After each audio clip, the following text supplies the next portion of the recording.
My wife and I had never been in any rush to bring animals or children into our lives. After more than 4 years of marriage, we relished the freedom that came with being unburdened by the responsibilities of caring for anything other than ourselves. But eventually, my wife started to voice her feelings of boredom.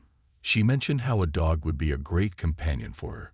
Since she worked from home and spent most of her days alone while I was at the office, I figured it made sense to grant her wish. What I didn't expect was how this new addition to our family would turn out to be anything but the joyful experience we imagined. For her birthday, I surprised Emily with a fluffy Pomeranian puppy. She was absolutely thrilled with the little ball of fur and named him Chuck. For the first month and a half, we focused on getting him used to going outside. Once he was comfortable with the leash, Emily started taking him for walks on her own. I thought that eventually, she'd grow tired of the puppy and hand over the morning walks to me, but I couldn't have been more wrong. Emily walked Chuck every single day, and never asked me to take over. After a month or so, I began to notice that their evening walks were lasting longer and longer.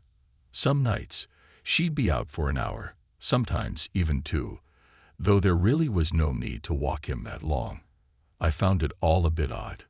"Ice, don't you think your evening walks with Chuck are getting a bit long?" I asked one evening, raising an eyebrow. "I don't think so," she replied, a bit distracted. "We're just walking like we always do." "No, I mean, it's kind of unusual. Sometimes you're out for almost 2 hours. Chuck only needs about 30 minutes. Are you going somewhere else?" I pressed, trying to keep my tone casual. No, we just stay in the park by our house," she explained with a smile. "I met a woman who has a Yorkie, and we've been walking together a lot, chatting. I guess we just lose track of time." "Well, it's nice you've got a new friend, but just be careful," I said, though something about her response didn't quite sit right with me. "I'll be fine, don't worry," Emily promised, but the nagging feeling didn't go away. Despite her promise, the walks kept stretching longer than needed. After a while, I decided I'd join her in the evenings. She seemed surprised, but she didn't put up a fight. I walked with her for about a week, but something started to bother me. I had never actually seen this friend of hers. How was it that Emily met up with her every evening, and yet I'd never laid eyes on the woman or her Yorkie? It all seemed strange. So I decided to get to the bottom of it. After a few days of following my wife, I decided to come up with a little white lie. I told her I'd be stuck at work for the next few days, drowning in reports, so I wouldn't be able to join her on the evening walks. I suggested she go with her new friend instead. The very next day, I came home from work at the usual time, and instead of heading inside, I made my way to the park where Emily usually took Chuck. Sure enough, she was there, but she wasn't with a friend. She was walking alongside some guy, also with a dog. I decided to give her a call and see how she'd react. She picked up her phone, heard it was me, and immediately put it back in her bag without answering. Meanwhile, she was having an animated conversation with this guy, smiling and looking him straight in the eyes. Something didn't sit right with me, but I tried to justify it to myself. Maybe they met by chance. He's got a dog too, and they didn't kiss or anything. But still, I wasn't fully convinced, so I thought, I'll just keep an eye on things for a little while longer. Over the next 2 days, the same thing kept happening. Every time I called, she ignored my calls, and every evening, she was out walking with that guy again. By the way, he looked like he was at least 10 years younger than her, maybe even more. That started to bug me. What's going on here?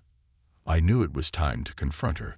When I got home that evening, I went straight to the point. I told her exactly what I'd seen and mentioned the calls she'd been ignoring. Emily's face immediately turned red. Her eyes darted around the room. It was clear she wasn't expecting me to bring all this up. "Well, this is Nick. He's a neighbor, lives a few streets over. When I started walking Chuck, I bumped into him, and we became friends," she explained quickly, trying to sound casual. "So it was too uncomfortable to just tell me you were hanging out with a guy." I pressed. Well, I just kind of made up the whole friend thing, she admitted, looking a bit guilty. Why would you even hang out with him at all? Is that why you walk the dog? To hang out with him? I asked, my tone a little sharper now. It's just more fun to walk together, you know. And he's younger, only 26, and I'm already 35, she replied, laughing, clearly trying to make it seem lighthearted. But why would he need to walk with you?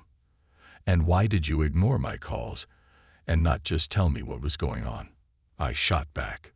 She paused, looking caught off guard by my question. I don't know, she stammered. But you obviously didn't need to know everything. That's why you didn't get an answer. Well, I said, trying to keep my cool, there's clearly something going on here. If you're comfortable with him, then why not just tell me the truth from the start? All this secrecy doesn't sit right with me. Emily spent a long time trying to downplay the whole situation, but I wasn't about to let it slide. Eventually, she admitted that she was attracted to Nick. She liked the way he carried himself, his easygoing nature, and their conversations had become something she genuinely enjoyed. While nothing physical had happened between them, the fact that she was drawn to someone else was more than enough for me. I didn't see any way forward after that. I suggested she move out, that we live separately for a while to clear our heads. During our time apart, I came to a painful realization. I just couldn't see myself being with Emily anymore. The trust was gone, and I couldn't shake the feeling that things had changed beyond repair. I decided that a divorce was the only way forward, and I told her exactly that. Nick and I eventually had a conversation about everything. He told me that Emily had been the one to approach him first when they were out walking the dogs. She'd shown interest in him, and he'd been polite, nothing more. In fact, he hadn't considered her romantically, at least not in the least. But Emily, on her end, had dropped enough hints that she wouldn't mind if things went further. Nick made it clear he wasn't interested in her that way, and once he understood the situation, he stopped talking to her altogether. About 6 months later, Emily reached out to me, trying to rekindle things, but by then, I was already in a new relationship. I didn't look back. Now, Emily is on her own, and the most ironic part, Chuck, our dog, ended up staying with me. I guess he and I had a bond that Emily didn't quite share.